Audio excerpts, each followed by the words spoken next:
Bienvenidos a la lectura orante con las Sagradas Escrituras. 8 de agosto, día de Santo Domingo de Guzmán.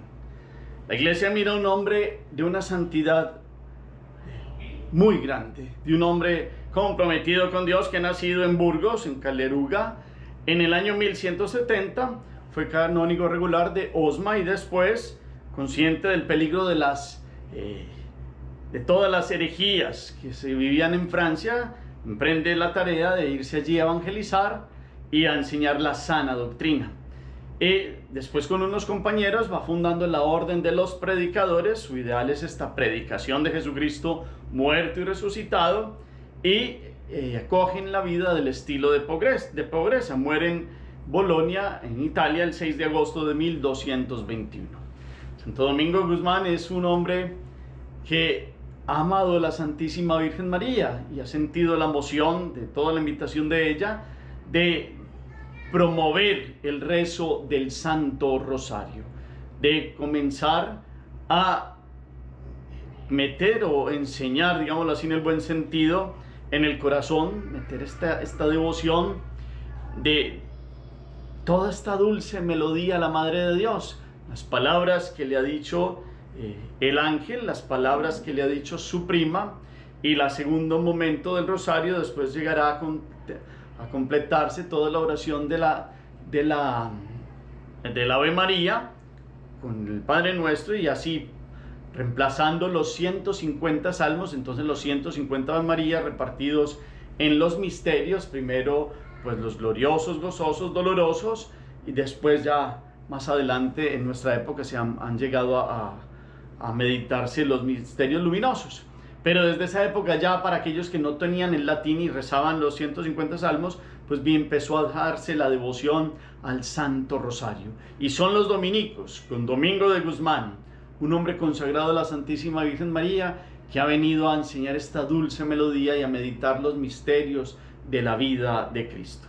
Es un hombre que ha dejado una institución grande con estos compañeros, de unos que han predicado en los distintos lugares de la tierra el Evangelio de Jesucristo, y que siguen hoy. Un saludo a la orden de todos los sacerdotes, todos los hermanos dominicos que trabajan en la predicación y que han tomado una opción radical por Cristo.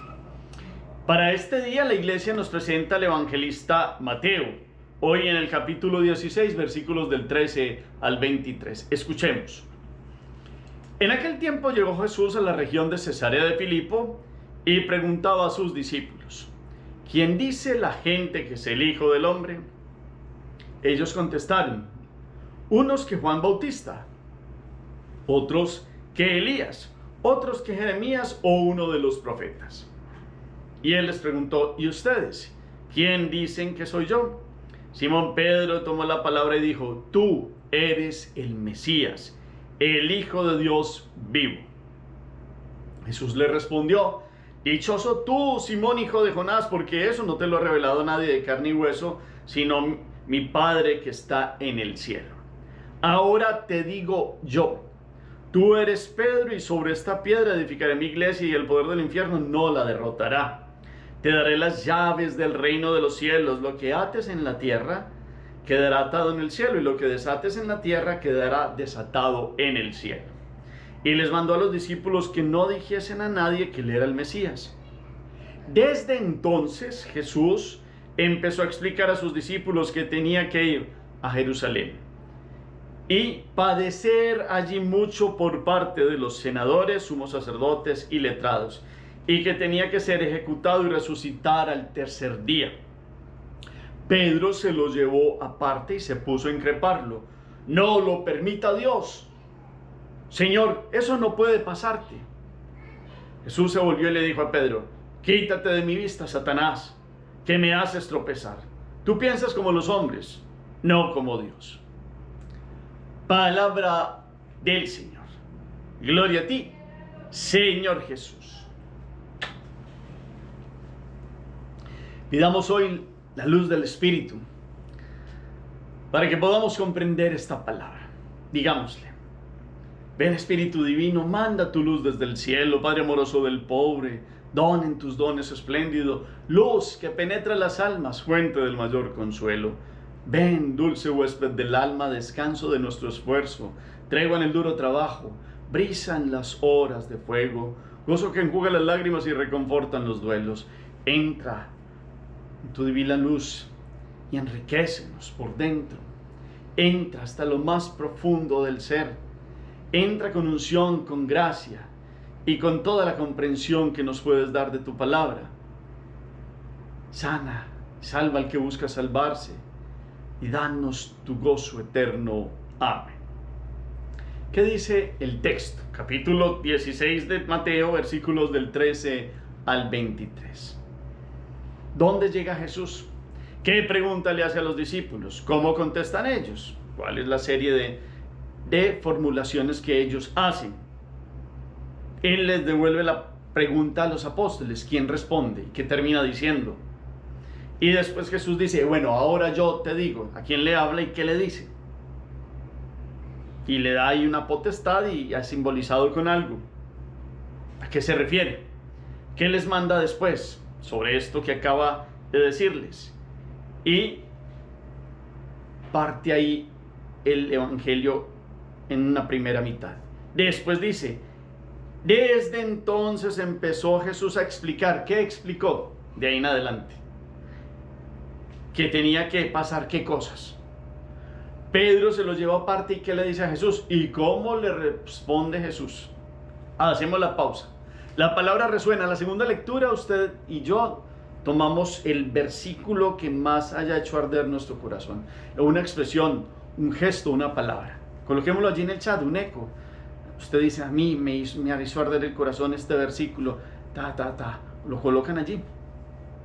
Y la tercera lectura que los invito es para que quede una síntesis y comprendamos y bajemos de la mente al corazón todo lo proclamado. En esta meditación de hoy, en esta narrativa que nos trae este capítulo 16,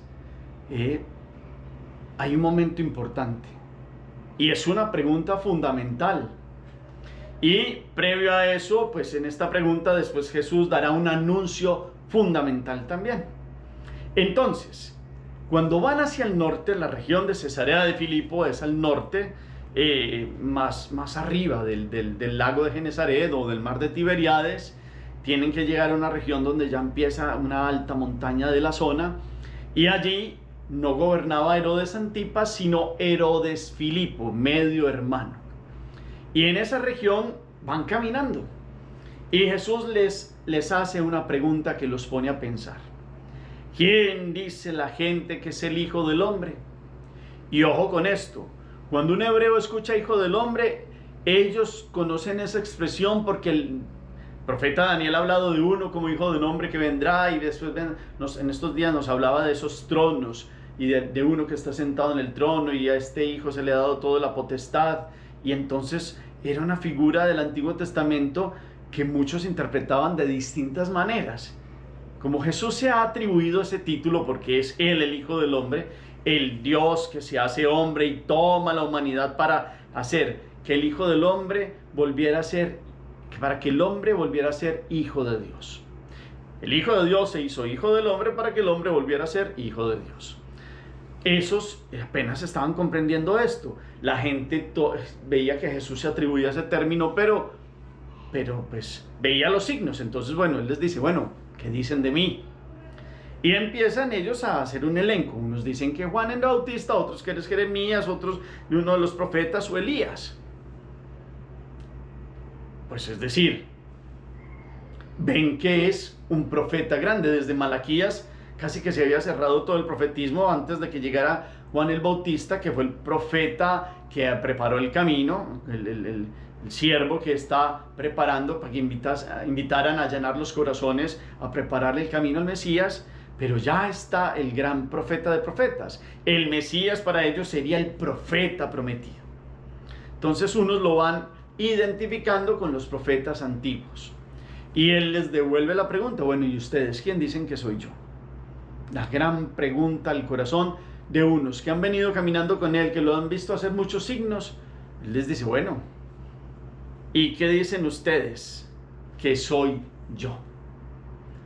Y aparece el que siempre le gusta hablar de primero, Pedro, que es que es así muy francote y le gusta tener iniciativa, y lo hace desde el corazón, porque Pedro esto lo hace con una sana y muy recta intención. De hecho, Jesús después le dice bienaventurado, porque eso no se lo ha enseñado nadie sino el Padre que está en los cielos. ¿Y qué es lo que dijo Pedro? La verdad y una profesión de fe. Tú eres el Mesías. Hablar del Mesías es el ungido, es el Cristo, es lo mismo. Es el que tiene la unción del Padre. Es el que verdaderamente trae Moisés dijo que vendría uno que superior a él y que vendría después. No solo se refería a estos que mencionaron antes, hay uno que se le aplica la función del ungido de Dios, nada más ni nada menos que el Hijo de Dios vivo, como le dice Pedro. Tú eres el Mesías, tú eres el Hijo de Dios vivo. O sea, habló desde el corazón, como lo es Pedro. Pedro todo lo hace con el corazón, Pedro es franco. Y en esta franqueza habló desde el Espíritu. Pero ojo con esto. Este Pedro habló desde el Espíritu en ese momento, el primer momento. Y se hace nada más ni nada menos acreedor de que Jesús le diga la bienaventuranza, dichoso tu hijo de Jonás, porque eso no te lo ha revelado nadie de carne y hueso, sino mi Padre que está en el cielo. Y fuera de eso, es el momento donde Jesús le aclara una potestad que le da a Pedro. Y es: tú eres Pedro, y sobre esta piedra, acuérdense que él se llamaba Simón, pero Jesús le puso Cefas, que significa piedra. Entonces, sobre esta piedra edificaré mi iglesia, y el poder del infierno no la derrotará. Y fuera de eso, le entrega otra simbología: te daré las llaves del reino de los cielos. Lo que ates en la tierra quedará atado en el cielo, y lo que desates en la tierra quedará desatado en el cielo. Potestad de atar y desatar, potestad de tener las llaves, como el portero. Por ahí hay un libro en Isaías capítulo 22 versículo 22, se habla de uno que tiene como el portero del palacio, que tiene toda la potestad. Pues ahora Pedro tiene una potestad de ser piedra sobre la que se construye un edificio. La piedra angular es Cristo, pero humanamente deja uno encargado que seguirá esta plenitud y esta potestad con llaves. Por eso digamos que en el imaginario popular la gente habla de Pedro como el portero del cielo, pero aquí es una potestad de atar y desatar, es decir, tendrá la unción del Espíritu Santo para mirar cuándo hay que frenar, y en términos que se utilizaban desde el antiguo también, desde la excomunión del que no quiere y es invitado a convertirse y no quiere y verdaderamente está enseñando lo que no es, pues tiene toda la potestad Pedro, y en Pedro la iglesia y sus sucesores de velar por la recta doctrina. Y Pedro tiene la capacidad con la iglesia y la iglesia con Pedro, de perdonar los pecados, como lo dará más adelante también esta potestad cuando aparece resucitado, y toda esta potestad de tener un hombre que por ministerio que Cristo le da es piedra y tiene poder. Y esto queda claro. Y estas puertas del infierno no prevalecerán contra ella, no lo derrotará.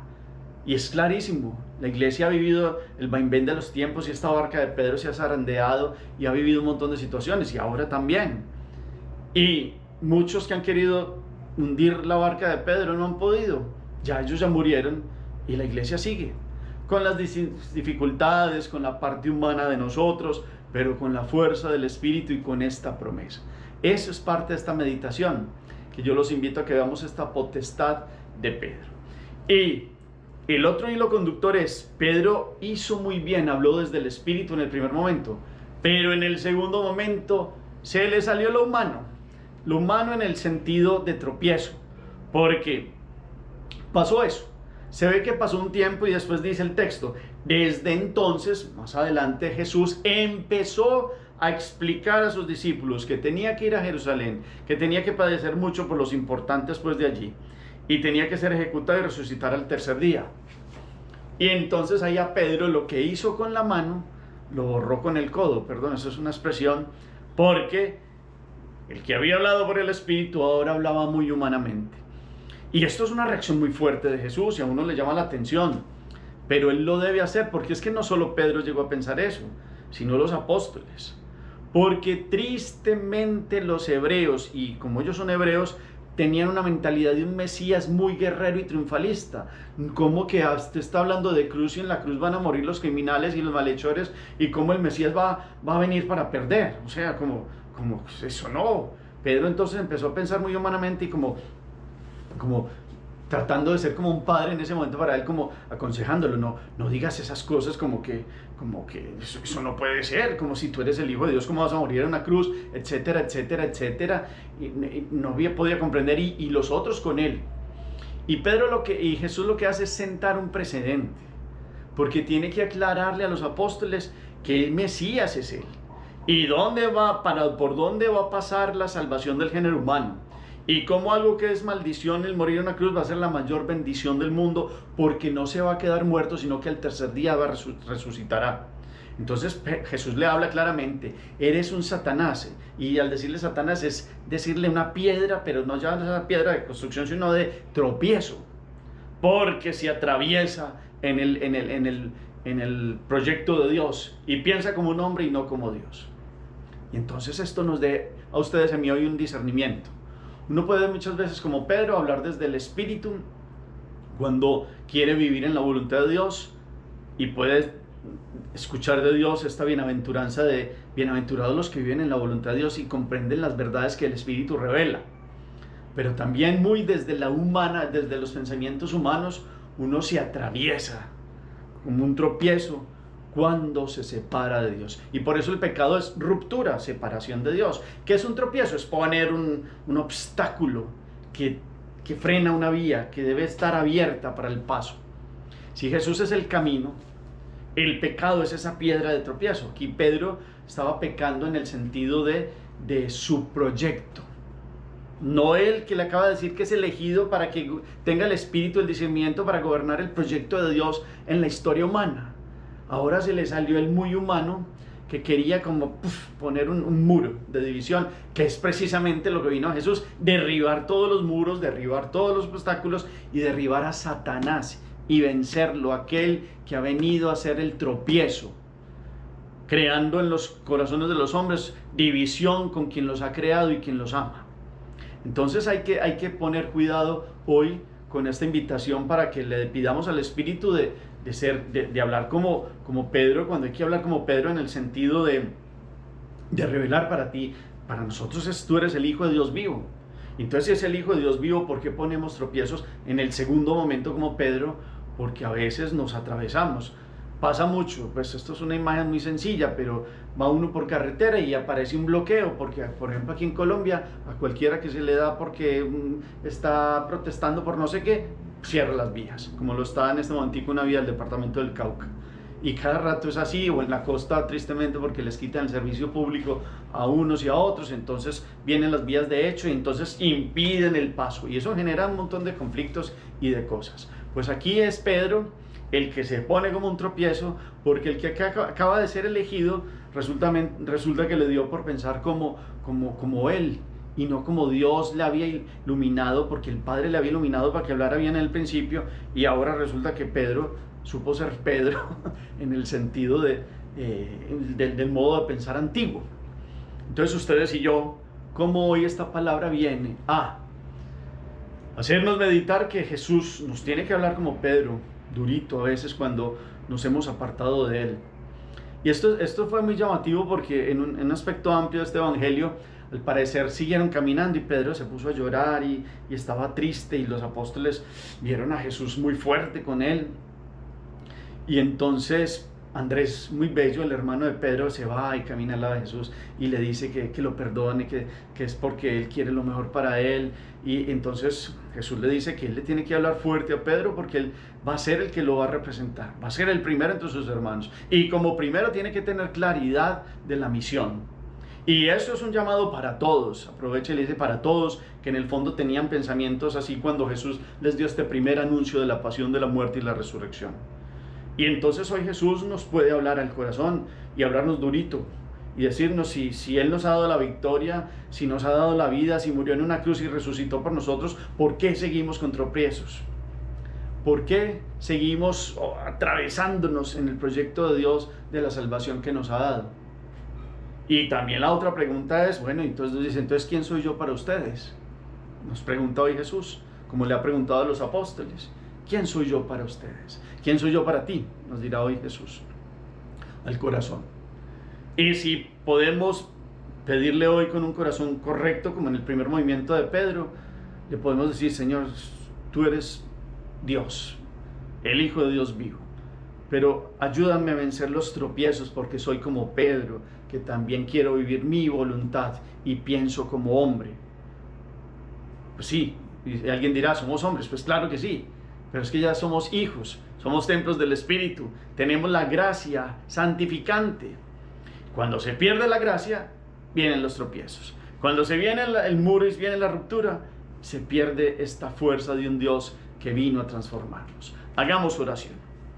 Bendito sea, Señor, hoy por este pasaje maravilloso, con esta potestad que le has dado a Pedro, cuando ha hablado desde el Espíritu y te ha reconocido como el Mesías, el Hijo de Dios vivo. Esta potestad ha seguido en la iglesia y reconocemos que esta fuerza ha permitido que ni las fuerzas del infierno hayan podido vencerla. Permítenos vivir en gracia para quitar todo tipo de tropiezo y reconocer hoy, con no solo de palabras, sino con hechos reales, que tú eres nuestro Dios único y Salvador, que murió y resucitó por nuestra salvación. Queremos hoy quitar todo obstáculo que esté en el camino de encuentro hacia ti. Queremos apartar de nosotros todo tipo de decisiones de tropiezo, todos estilos de vida que no nos permiten llegar hasta ti. Sabemos que solo es con tu gracia, Señor, y te pedimos esta gracia que ha defendido un hombre como Santo Domingo de Guzmán, que ha vivido en santidad y a través del amor a la Santísima Virgen María ha llegado rápidamente a ponerse en camino hacia ti. Hoy queremos caminar hacia ti, queremos reconocerte como nuestro único Dios y Señor. Amén. ¿Qué dice el texto que nos mueve a un propósito? ¿Cuál propósito? ¿Qué acción queda a través de esta palabra? Gracias por el eco que colocan al final del chat. El Señor esté con ustedes y la bendición de Dios Todopoderoso, Padre, Hijo y Espíritu Santo, descienda sobre ustedes y los acompañe siempre. Podemos seguir en paz. Demos gracias a Dios. Feliz día para todos.